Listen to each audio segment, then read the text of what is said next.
He was not weak. He was not distant. He was not indifferent. He was close. He was impulsive. He was passionate. He was one of those who spoke first and thought later. Peter. One of the closest. One of those who believed the most. One of those who said the most, that he would never fail. If you like biblical stories like this, subscribe because I upload new stories every week. Because when others doubted, he spoke. When others were silent, he stepped forward. And when the moment arrived, he made a promise. Firm. Secure. Without doubts. Even if everyone fails, I will not. It was not total arrogance. It was conviction. Or at least, so it seemed. Because Peter was not lying. He really believed what he was saying. He really thought that he would be different. That he would resist. That he would remain. That he would not back down. But there is something that we do not always see. That believing you are strong does not mean that you are. And that self-confidence can be deceptive. Because true character is not shown in words. It is revealed in the moment of pressure. And that moment arrived. Not as Peter expected. Not in ideal conditions. Not with clarity. It arrived in the middle of fear. Of chaos. Of uncertainty. And when it arrived, everything changed. Because the one who promised not to fail, failed. Not once. 3 times. And in that instant, Peter discovered something. Something that everyone discovers at some point. That loving is not always enough. And that even the most sincere can fall. But that is not the whole story. Because what makes Peter different is not just his fall. It is what occurs afterward. And that changes everything.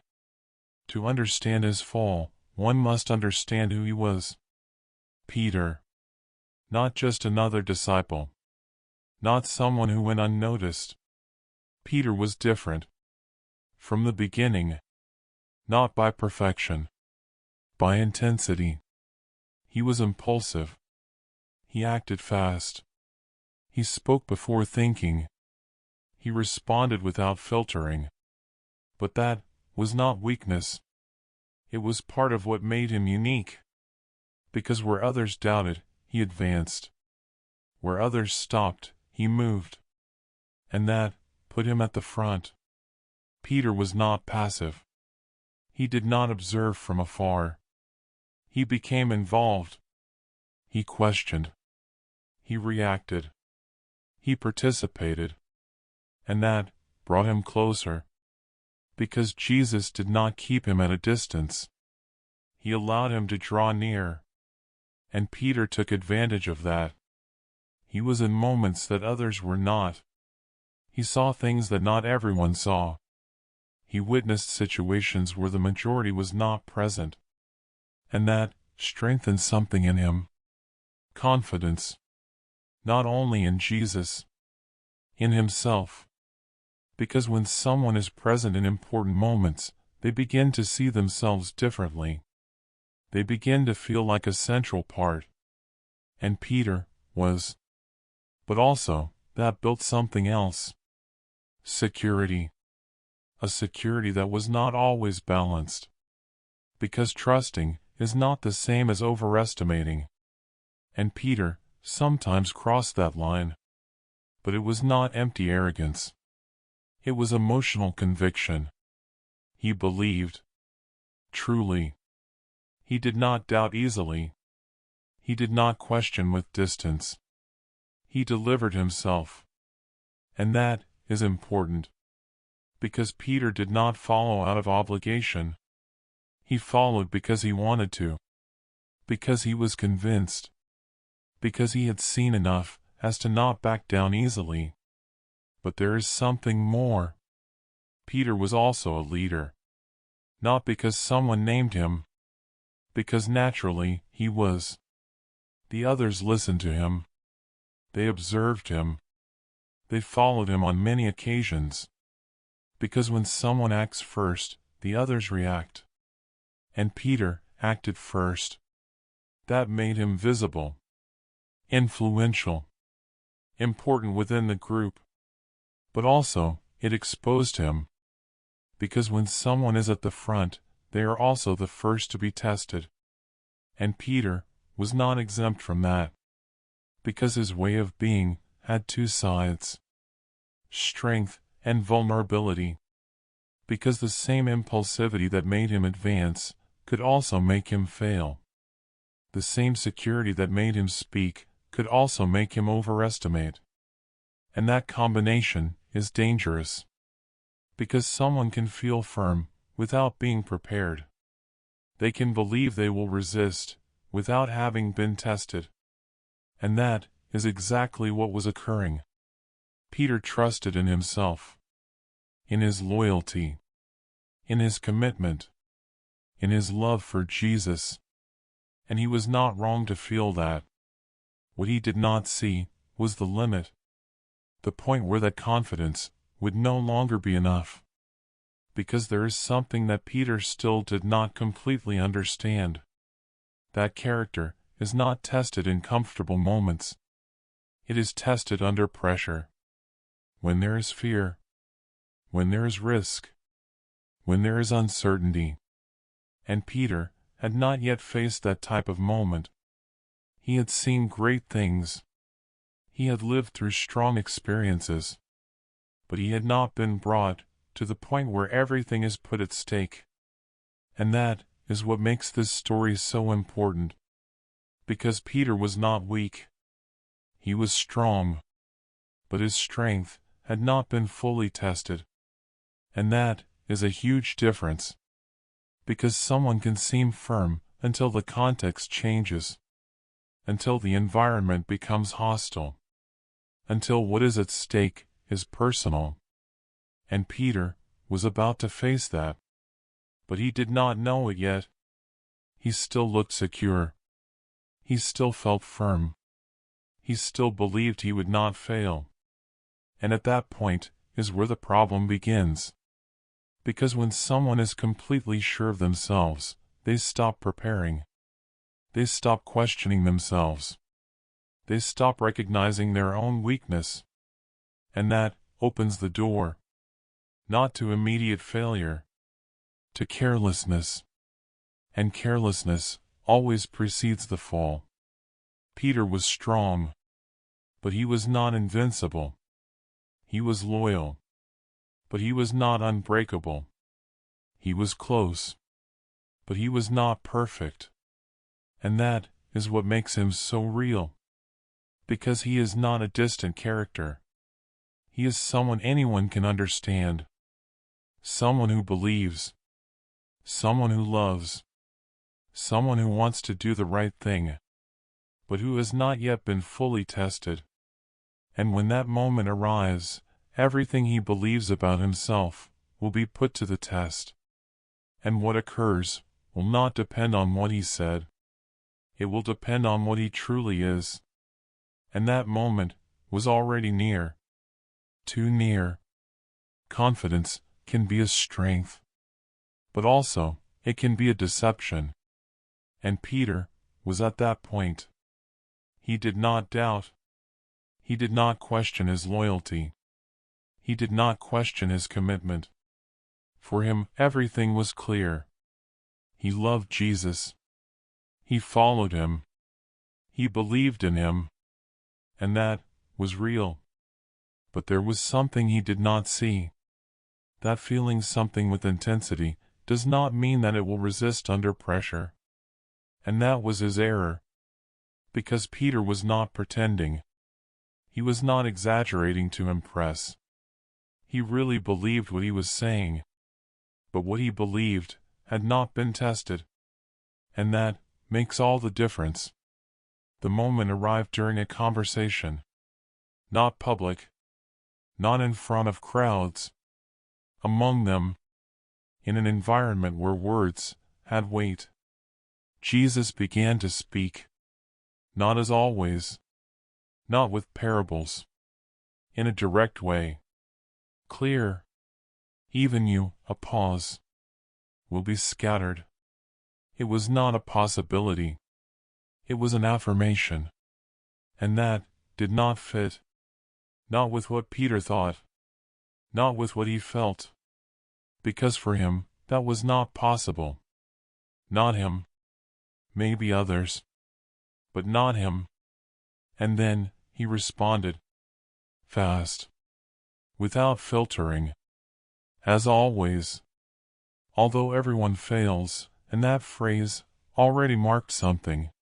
Comparison. Separation. Difference. Because Peter not only affirmed his loyalty, he differentiated himself from the others. I will not. And in that instant, everything seemed firm. Secure. Convincing. But there was a problem. That security did not come from a profound understanding. It came from a perception of how he saw himself. And that can be deceptive. Because it is easy to feel strong when you are not under pressure. It is easy to believe that you will resist when there is no risk. It is easy to promise when you are not in danger. And Peter was at that point. A comfortable point. Where everything seemed clear. Where everything seemed controlled. Where the commitment had not been fully challenged. And that creates an illusion. The illusion that you are ready. That you will not fail. That you are different. But reality is not defined in that moment. It is defined later. When conditions change. And Jesus knew it. He knew what was coming. He knew what Peter would face. He knew that his confidence would not resist. And then he responded. Not with rejection. Not with criticism. With truth. Before the rooster crows, a simple reference. You will deny me. Not once. 3 times. And that phrase breaks everything. Because it is not ambiguous. It is not symbolic. It is specific. Direct. Inevitable. And Peter does not accept it. He does not process it. He does not consider it. He rejects it. Because it does not fit with what he believes about himself. No, that is his internal response. That is not going to happen. Not with me. And then he insists. Even more. Even if I have to die, I will not deny you. And in that moment, his conviction seems complete. Total. Without cracks. But in reality, therein lies the problem. Because there is no room for doubt. There is no room for self-questioning. There is no room for recognizing weakness. And when someone does not recognize their weakness, they become vulnerable. Not because they are weak. Because they are not prepared. Because they believe they do not need to prepare. And that is dangerous. Because excessive security reduces alertness. It reduces sensitivity. It reduces the capacity to see the risk. And Peter was there. Convinced. Secure. Ready, according to him. But without completely understanding what he was about to face. Because the problem was not his love. It was not his intention. It was his perception. He thought that his strength came from what he felt. But what was coming would not be faced with emotion. It would be faced with pressure. And pressure reveals. It reveals what there truly is. Not what you believe there is. And that, Peter did not know yet. But he was about to discover it. In the hardest way. Because there is something inevitable. When someone trusts too much in themselves, reality tests them. Not to destroy them. To show them the truth. And that truth is not always comfortable. It does not always coincide with what you believe. But it is real. And Peter was about to see it. Not in theory. In experience. Because his words would be confronted. Not by debate. By circumstances. And in that moment, everything he said would be put to the test. Not with calm. With pressure. Not in security. In danger. And when that occurs, what seemed firm can break. And Peter was closer to that moment than he imagined. Because the confidence had already been expressed.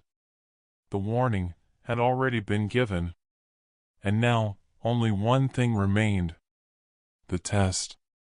And when the test arrives, what you said does not matter. What you do matters. And that moment was already on its way. The words had already been said. But Peter had not accepted them. Because there is something that happens when someone is convinced of themselves.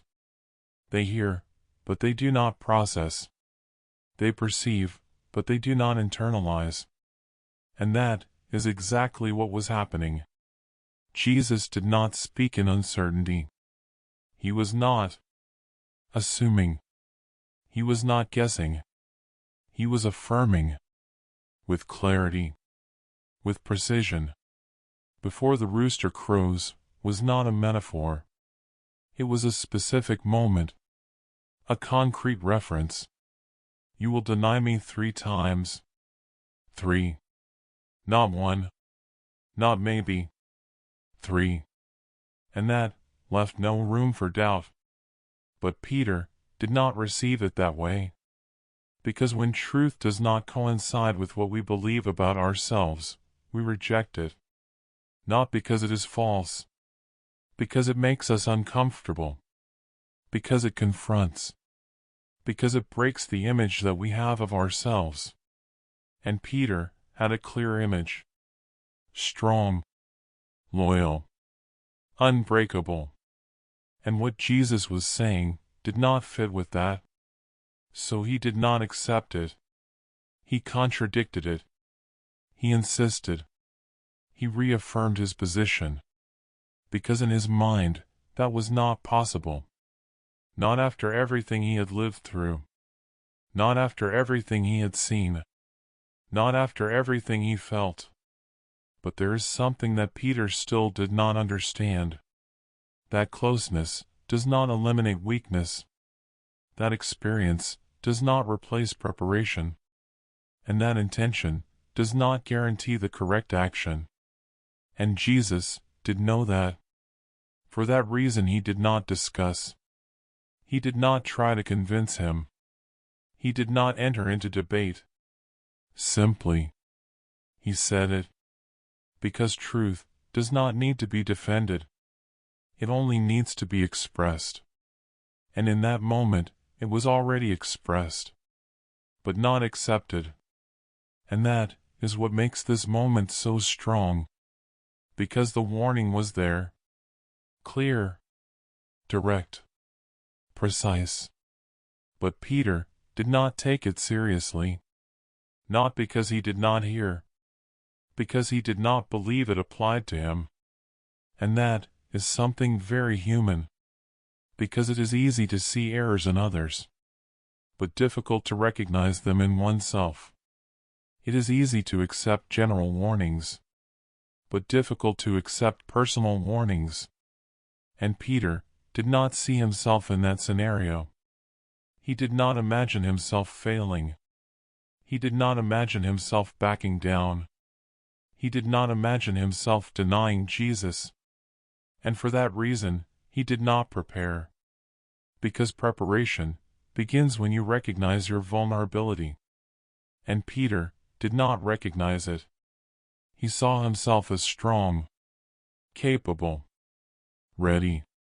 And that left him exposed. Because when someone does not prepare for falling, they fall more easily. Not because they want to. Because they are not ready. And that is the detail. Peter did not want to fail. He had no intention of doing so. But lack of intention does not prevent error, because error does not always come from wanting to do something wrong. Sometimes it comes from not being prepared to do what is right. And that is what was occurring. The warning was not to condemn him. It was to prepare him. But by not accepting it, he lost the opportunity. Because an ignored warning does not cease to be real. Simply, it is not considered. And when the moment arrives, the person faces something for which they are not ready. And that is what was going to happen. Because the situation that was coming would not be normal. It would not be calm. It would be intense, confusing, threatening. And in that type of environment, decisions change. Emotions dominate. Fear influences. And what seemed impossible becomes real. But at this point, Peter still did not see it. He was still secure. He was still convinced. He still thought he would resist. And that makes the next moment even more impactful. Because when someone is completely sure of themselves and fails, the blow is greater, stronger, deeper. Because not only do they fail, they realize that they were not who they thought. And that realization is difficult. But it has not yet arrived. Because now, everything remains in words, in warnings, in perceptions. But soon, everything will cease to be theoretical. It will become real. Because the night advances. The tension grows. The arrest approaches. And with it, the test. The test that does not measure what you say. It measures what you do. And in that moment, there will be no time to think. There will be no space to analyze. Only reaction. Only decision. And that decision will reveal everything. Because the warning has already been given. The opportunity has already been there. And now, only one thing remains. The moment. And when that moment arrives, what Peter promised will no longer matter. What Peter does will matter. And that instant is about to begin. Everything changed in an instant. What before was conversation became chaos. The arrest occurred. Fast. Direct. Without an opportunity to process it. Jesus was taken. The soldiers surrounded him. The orders were executed. The environment became tense. And in the middle of all that, Peter was there, seeing, feeling, trying to understand. But there was no clarity. Nothing of what was occurring coincided with what he expected. Because Peter had not imagined this. Not like this. Not in this form. He expected conflict, but not surrender. He expected resistance, but not a handing over. He expected power, but not silence. And that broke everything. Because when reality does not coincide with what you believe, the mind becomes disoriented. And that was what happened. Peter reacted. Not with strategy. With impulse. He drew a sword. He attacked. Because in that moment, that seemed correct. To defend. To act. To prevent what was occurring. But Jesus stopped him. Immediately. Without allowing him to continue. Without supporting the reaction. Because when someone is under pressure, they do not respond from what they believe. They respond from what they feel. And what Peter felt was fear. Fear of being associated. Fear of being recognized. Fear of what could come afterward. And that fear did not need to be confirmed. It only needed to be present. And it was. And then, Peter responded. Not with aggressiveness. Not with discussion. With denial. I do not know what you are talking about. Simple. Direct. Evasive. And in that moment, it occurred. The first denial. Not as a profound decision. As a reaction. But that does not make it less real. Because although it was fast, it was conscious. Because Peter knew what he was doing. He knew that he was denying. He knew that it was not true. And even so, he said it. And that marks the break. Because once someone crosses that line, everything changes. Because the hardest part is the first time. Afterward, it becomes easier. But in that moment, Peter still did not see it that way. He did not analyze it. He did not completely process it. He only wanted to get out of there. To avoid the moment. To reduce the risk. And he achieved it. Because the conversation did not continue. The tension did not escalate. The moment passed. And that reinforces something dangerous. Because when an incorrect decision seems to work, it is validated. It is justified. It is repeated. And that is what makes this moment so important. Because it was not just a denial. It was the start of a pattern. A pattern that was already in motion. Because Peter did not correct. He did not stop. He did not reflect. He continued. But now, in a different place. A bit further away. A bit more insecure. A bit more disconnected. And that prepared him for what is coming. Because the pressure had not ended. It had only begun. And now, Peter had already taken the first step. He had crossed the line. He had responded from fear. And that made him more vulnerable.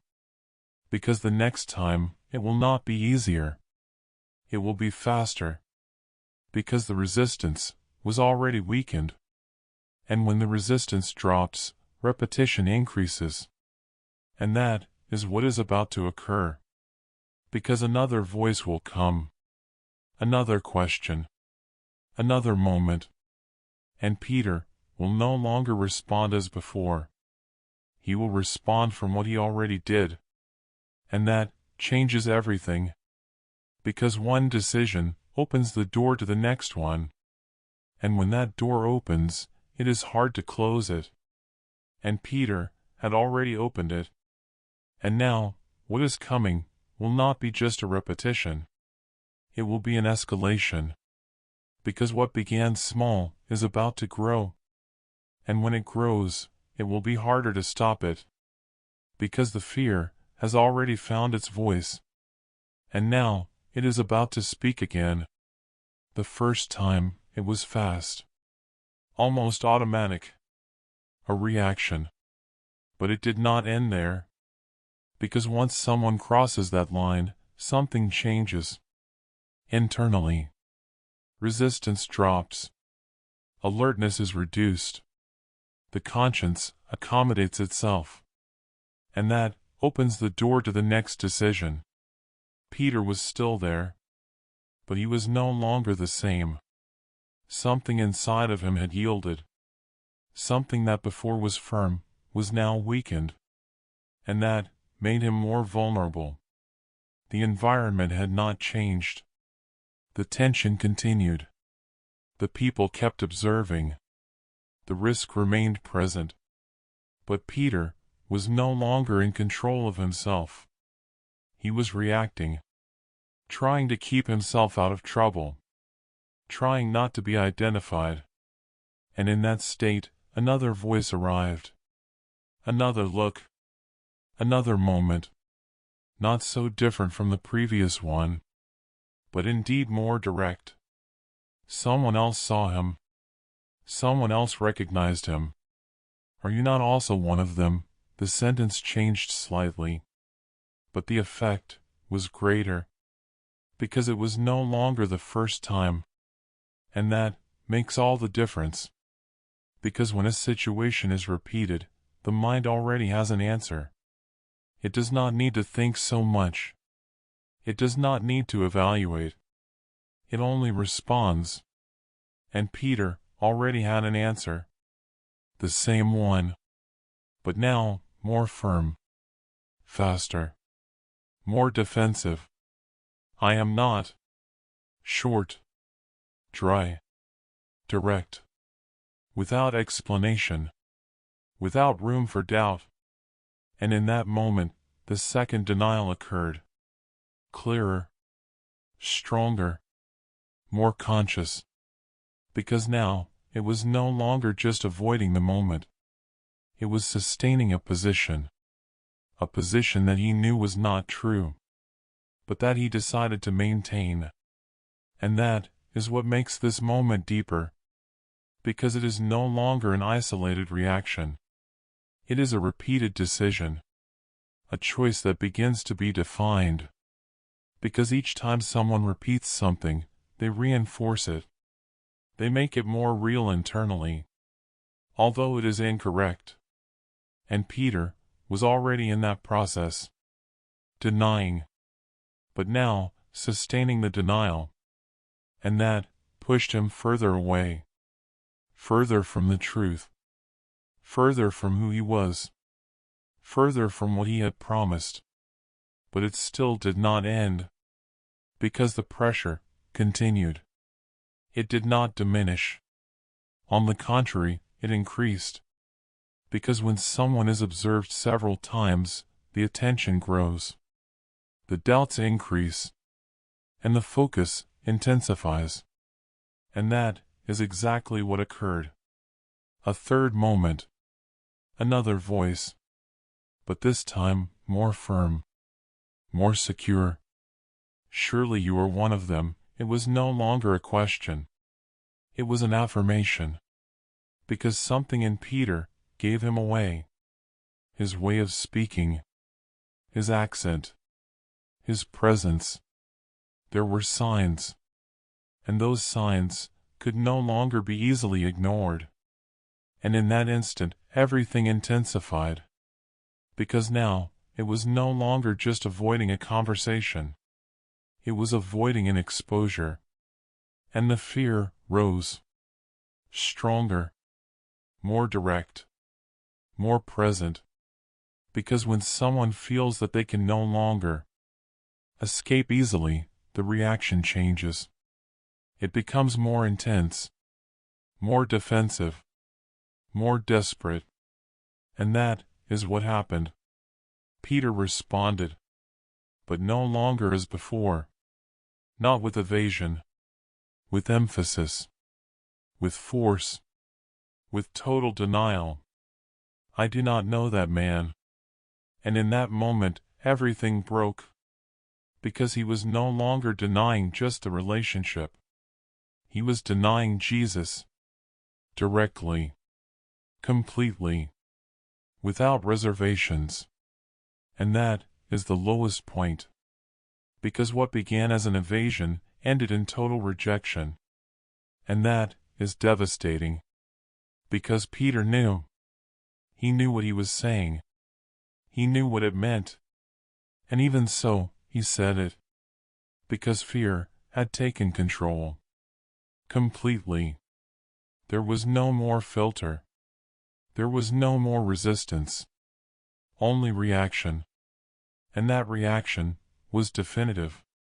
Because in that instant, the third denial occurred. And with it, everything was fulfilled. What Jesus had said. What Peter had rejected. What seemed impossible. Now, it was real. But the most powerful part is not just that he denied. It is how he got there. Step by step. Denial after denial. Each one stronger than the previous one. Each one further from the truth. And that is what makes this scene so powerful. Because it shows something real. That no one falls all at once. One falls in a process. In small decisions. in moments that seem insignificant, until at one point everything breaks. And Peter had arrived at that point, not because he did not love, not because he did not believe, but because he did not resist the pressure. And that changes everything, because it shows that the problem is not always the intention. It is the response under pressure. And in that moment, Peter did not respond from love. He responded from fear. And fear won. But only for a moment. Because what comes next is not the denial. It is the realization. And that realization will be stronger than Peter imagined. Because in the following instant, something will occur. Something that will connect everything. The words of Jesus. The decisions of Peter. The complete moment. And when that occurs, there will be no more room to deny. Only to face the truth. And that truth is about to reach him. And then it occurred. It was not a shout. It was not a human voice. It was a sound. Simple. Natural. But in that moment, devastating. The rooster crowed. A sound that normally would go unnoticed. Part of the environment. Part of the routine. But not that time. Because that sound was not just a sound. It was a signal. A confirmation. A direct connection with something that Peter had heard and decided to ignore. And in that instant, everything stopped. Not outside. Inside of him. Because time seemed to break. The noise disappeared. The voices went out. The environment ceased to matter. Because something much stronger had just occurred. The memory returned. Not slowly. All at once. The words. The warning. The voice of Jesus. Before the rooster crows, and in that instant, everything fit. Everything connected. Everything became clear. And that is what makes it so powerful. Because it was not just that he remembered. It was that he understood. Completely. Without excuses. Without justifications. Without room to reinterpret. He understood what he had done. The 3 times. The 3 decisions. The 3 denials. Everything. And in that moment, he could not avoid it. He could not soften it. He could not explain it. He could not deny it again. Because the truth was already in front of him. And there was no way to escape. Because when reality imposes itself, it leaves no room for illusion. And that is what was occurring. Peter not only heard the rooster. He heard himself. He remembered each word. Each response. Each instant where he decided to deny. And that hit him. Not physically. Internally. With a force that he did not expect. Because there are moments that do not hurt in the moment. They hurt afterward. When they are understood. And this was one of them. Because while he was denying, he was only reacting. But now, he comprehended. And comprehension is stronger than action. Because it reveals. It exposes. It confronts. And Peter could no longer avoid it. He could no longer say it did not happen. Because it happened. He could no longer say it was not me. Because it was him. And that clarity is difficult. Because it obligates facing something. The truth about oneself. And that truth is not always comfortable. It does not always coincide with what you believed. It does not always fit with the image you had. And Peter had just discovered that. Because the one who said he would not fail, failed. The one who said he would resist, yielded. The one who was secure, broke. And that breaks things. It breaks self-confidence. It breaks internal security. It breaks the image you had of yourself. And that breaking is not superficial. It is profound. Because it is not only what you did, it is what it reveals of you.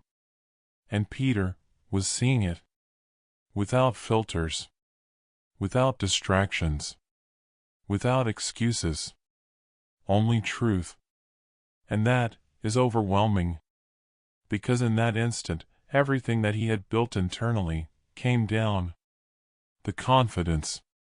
The security. The conviction. Everything. Because now, he did not see himself the same way. He did not perceive himself the same. Because he knew something. He knew that he was not who he thought. And that is one of the most difficult moments that a person can face. But there is something more. Something that makes this moment even more intense. Because it was not only the crowing of the rooster. It was the gaze. Because in the middle of everything, Jesus saw him. Not in a casual way. Directly. And that look said everything. Not with words, but with clarity. Because there was no anger. There was no rejection. There was knowledge. There was truth. There was a connection that could not be ignored. And in that instant, Peter not only remembered what he did, he felt what it meant. Because it was not just having failed. It was whom he had failed. And that makes it even stronger. Because he did not deny just anyone. He denied someone he loved. And that combination is devastating. Because when error affects something important, the impact is greater. And Peter felt it completely. Because the rooster crowed. But what truly occurred was this: the truth spoke. And when truth speaks, it cannot be ignored. It cannot be avoided. It can only be faced. And Peter no longer had an option. Because now he knew. And that knowledge would change him. But first, it would break him. Because before restoration comes recognition. And that recognition had already arrived. And what is coming next will not be silence. It will be emotion. It will be pain. It will be a collapse. Because when someone faces the truth like that, they do not come out the same. They break. And Peter is about to do so. There was no longer a way to sustain it. The denial occurred. The warning was fulfilled. The truth became evident. And now, Peter could not escape. Not from this situation. From himself. Because when someone faces the truth with clarity, there is no longer a distraction that works. There is no excuse that alleviates. There is no explanation that softens it.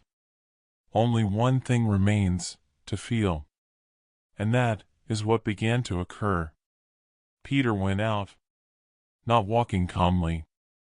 Not processing slowly. He went out because he could not stay. Because the place was no longer bearable. Because the environment was no longer the problem. The problem was inside. And that cannot be avoided. Because you can move away from the place, but not from what you feel. And Peter knew that. Each step did not move him away from the moment. It moved him closer to reality. Because now there was no distraction. There were no voices. There was no movement. Only him and what he had just done. And at that point, everything falls. The words return. The images are repeated. The decisions weigh. One by one. The first denial. The second. The third. And each one hits harder than the previous one. Because now, they are not isolated moments. They are a chain. a sequence that cannot be undone. And that is overwhelming, because when someone sees everything together, the weight is multiplied. And Peter was seeing it all, without pause, without filter, without escape. And then it happened. He wept, but not as someone who simply feels bad, not as someone who repents lightly. He wept profoundly, with intensity, with real pain, because that weeping was not superficial. It was internal. It was the result of having been completely confronted. Because there is a type of weeping that comes from external pain, but there is another that comes from internal recognition. And that one is stronger, because not only does what happened hurt, what it reveals hurts. And Peter was feeling it. Not only did I fail, not only did I deny, I was not who I thought I was. And that is devastating, because it breaks something deep: identity, perception, security. And when that breaks, the person does not remain the same. They break. And Peter was breaking, because he could not justify himself. He could not say it was not so grave. He could not minimize it, because he knew. He knew what he had done. He knew whom he had denied. He knew what he had promised. And all that clashed. In his mind, in his heart, in his conscience. And that clash generates pain. A pain that cannot be ignored, that cannot be turned off, that cannot be hidden. And for that reason, he wept. But not only for guilt, for love. Because he had not failed just anyone. He had failed someone he loved. And that makes it even stronger. Because when error affects something important, the impact is greater. It is not only an error, it is a rupture. And Peter was living it. Because in that moment, he was not thinking about his reputation. He was not thinking about the external consequences. He was feeling what he did, feeling what it meant, feeling the distance that he himself had created. And that is what makes this moment so real. Because it shows something that everyone understands. That moment where you realize, where everything fits, where everything is seen clearly, where you can no longer deny what you did. And in that instant, the emotion comes out. Without control, without structure, only real. And Peter let it out. He did not contain it. He did not hide it. Because he could not. Because there are moments where pain is stronger than control. And this was one of them. But there is something important. Because although this moment is dark, it is not the end. Although it looks like a collapse, it is not total destruction. Because there is a difference. Peter does not move away in indifference. He breaks in repentance. And that changes everything. Because repentance is not just feeling guilt. It is recognizing, accepting, feeling the weight of what occurred. And that was already happening. And that opens a door. Not in that instant, but afterward. Because the fall does not define the end. What occurs afterward defines it. And Peter does not know it yet. But this moment, although it is painful, is necessary. Because before being restored, he had to be confronted. Before being raised up, he had to recognize. And that already occurred. Not in a light form. In a complete form. Because Peter not only failed. He understood it. He felt it. He faced it. And that is the start of something different. Because although now there is only pain, that pain is not empty. It has a purpose. But that is not yet seen. Because in this moment, there are only tears. There is only silence. There is only a man who has just discovered that he is not who he thought. And that has broken him. But it has not finished him. Because what is coming next is not the end. It is another opportunity. And that opportunity will change everything. The silence remained. The tears as well. The night did not change. The moment was not undone. The fall was real. Peter failed. Not partially. Not superficially. Completely. He denied. He moved away. He yielded to fear. And that cannot be erased. Because there are decisions that cannot be undone. Moments that cannot be repeated. Words that have already been said. And Peter knew that. For that reason he wept. For that reason he broke. Because he understood that what he had done had no immediate solution. He could not return back. He could not correct it in that instant. He could only face it. And that is what makes this moment so strong. Because here the illusion ends. Here self-confidence ends. Here the image he had of who he was ends. But here, the story does not end. And that changes everything. Because although Peter fell, he was not abandoned. Although he failed, he was not discarded. Although he denied, he did not cease to be seen. And that is what is not seen in that moment. Because when someone is at the lowest point, they only see the error. They only feel the weight. They only experience the fall. But they do not see what comes afterward. And Peter did not see it. For him, everything had ended. His promise broken. His confidence destroyed. His identity questioned. And in that state, it is easy to think that there is no return. That the error defines the end. That the fall cancels everything prior. But it is not so. Because this story does not end in the denial. It continues. Because the same one who warned him also knew him. The same one who told him what would happen also knew what would come afterward. And that is key.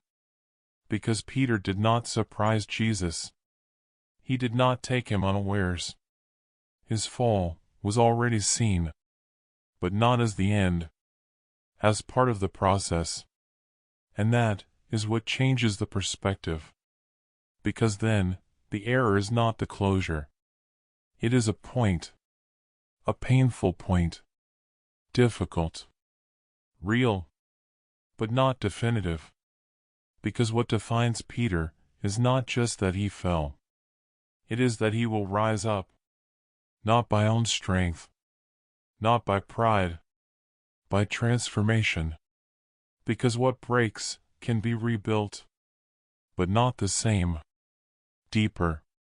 More real. More conscious. And that is what is coming. But not yet. Because before restoration, there is a process. Before rising up, one must recognize. Before advancing, one must understand. And Peter already began that path. Not with total clarity, but with something essential. Truth. Because now he knows who he is. Not who he thought. Who he truly is. And that is the start of change. Because no one transforms without first being confronted. And Peter was already confronted. Completely. Without filters. Without excuses. And that, although it hurts, also prepares. It prepares for something new. Something that is not based on self-confidence, but on something more solid. And that change will not be immediate. But it will be real. Because the story of Peter does not end in the night. It continues. After the judgment. After the cross. After everything that looks like the end. Because there is something that has not yet occurred. Something that will change everything. But to get there, first, everything must be fulfilled. Because while Peter weeps, Jesus advances toward the judgment, toward the condemnation, toward the cross. And that path has not yet ended. But when it ends, nothing will be the same again. And Peter, neither.